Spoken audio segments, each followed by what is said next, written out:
Zima je torej letos prišla nekoliko prej. Na Kredarici je danes zapadlo 25 cm snega, tudi nižje je snežilo. Na Gorenjskem na okoli 800 metrih. Več Nuša Dekleva. Nekatere visoko ležeče kraje v Sloveniji je danes zajelo prvo obilnejše sneženje v tej jeseni. In kot lahko vidite, je na Pokljuki že prava zimska pravljica, ki pa je precej presenetila turiste. I was a bit surprised when it first started snowing, and now I'm a bit cold, but the movement holds me warm, yeah. It was a surprise for us. We didn't prepare for snow. We didn't expect it when we came here, but it was very nice. It's really nice to see snow here.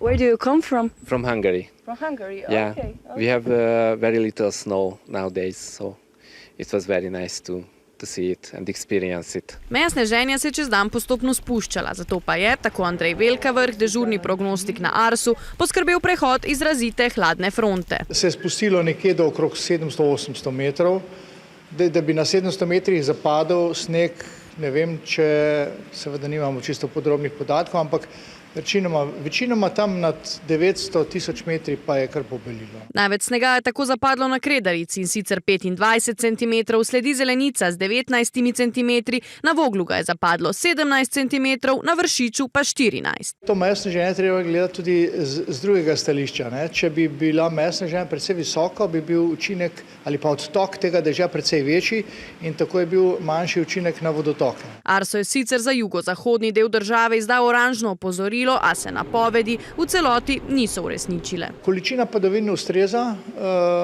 kriterijem za oranžno, burja je tudi bila čez 120 na uro, celo so bili sunki ponekod. Morda snežna meja, da je malo višje. Lopate za kidanje snega bodo tako še malo počakale. Temperature se bodo namreč že v naslednjem tednu postopno dvigovale.